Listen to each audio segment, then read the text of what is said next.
Charles Sands, and today we're going to be cooking an Indian dish called butter chicken.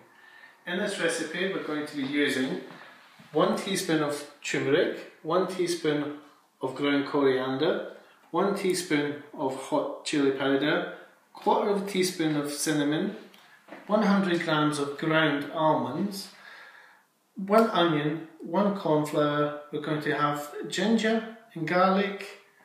We've got a bunch of coriander. We have tinned tomatoes, tomato puree, some oil for cooking, and not forgetting the chicken and the butter.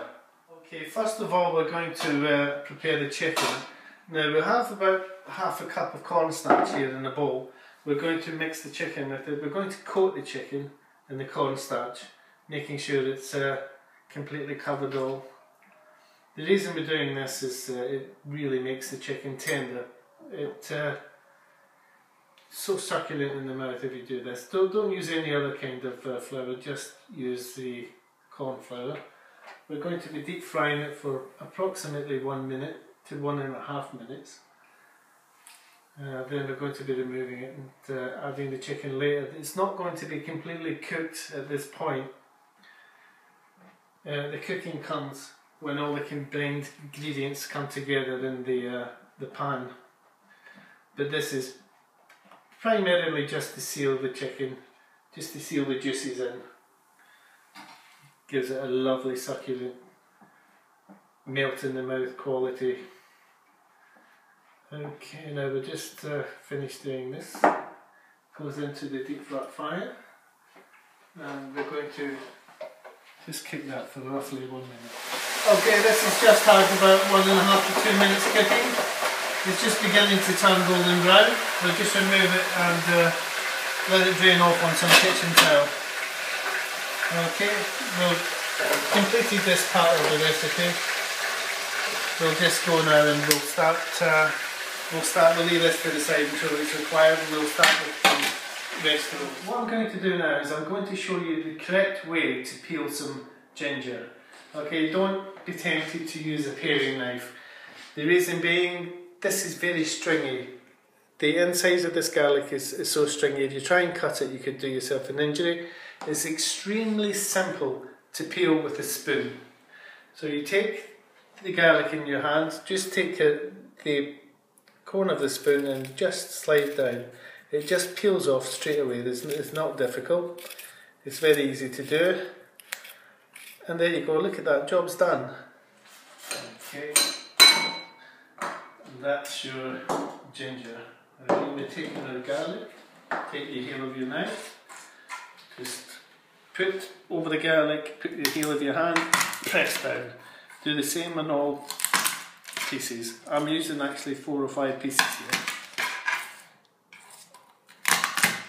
Once you've completed, just easily remove the skin from the garlic. So anyway, once it's done, you want to take the knife again. We're going to be just finely chopping it.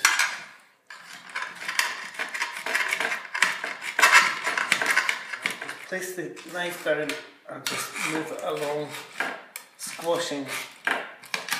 This is called mincing it. Now that's minced. Okay, just hum. Okay, now we're going to move on to the onion. Now you take your onion, I'll show you how to finely chop an onion properly. If you cut through the centre of the end here, which is the root, you want to cut through so that you have the root in 2 separate pieces. Separate them. Remove the skin.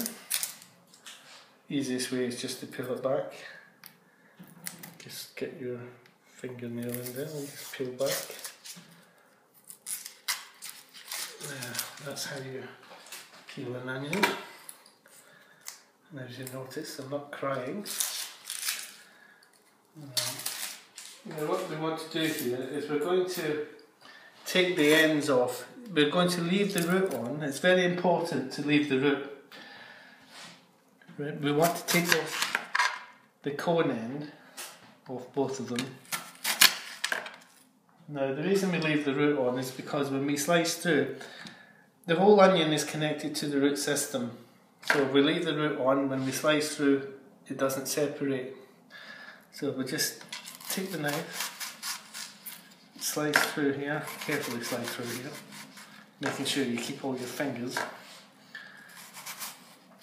Okay, then you just want to line down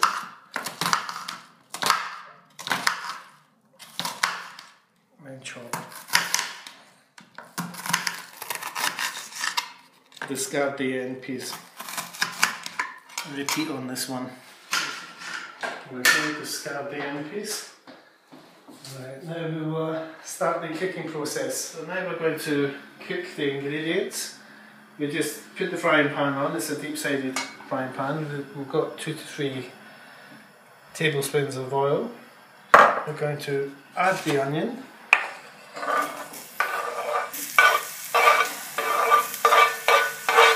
Okay, we're going to stir that round, slightly soften the onion, but we're also going to mix in the 1/4 teaspoon of cinnamon. We put that in and we mix it well together.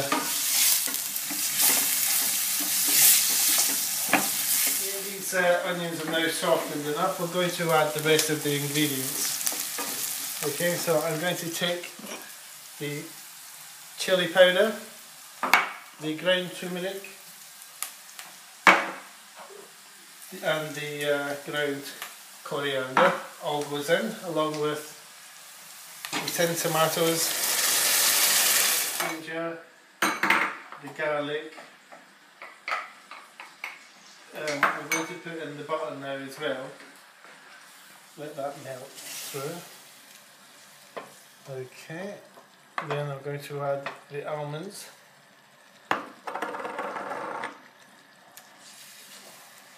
And some tomato puree. I'm going to put in probably 2 to 3 tablespoons.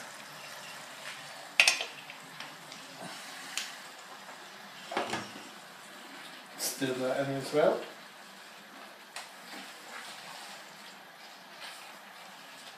And now I'm going to add in the creme fraiche.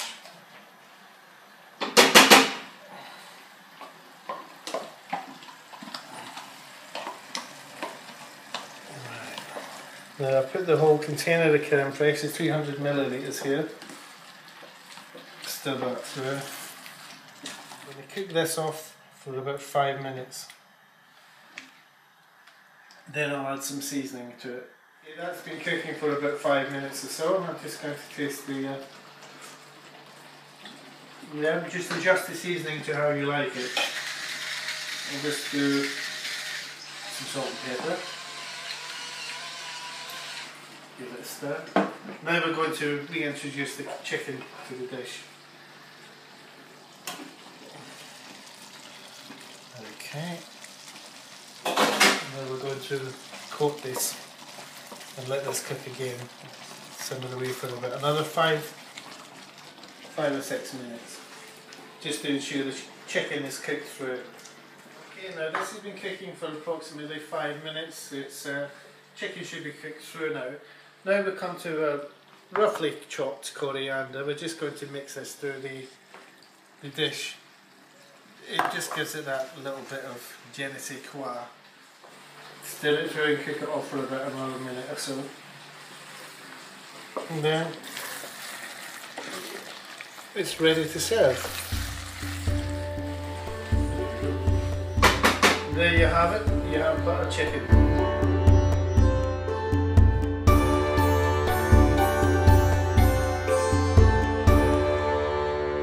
If you've enjoyed these recipes you've seen today, please subscribe to our channel for more delicious ideas, and we'd love to hear your comments. Thank you.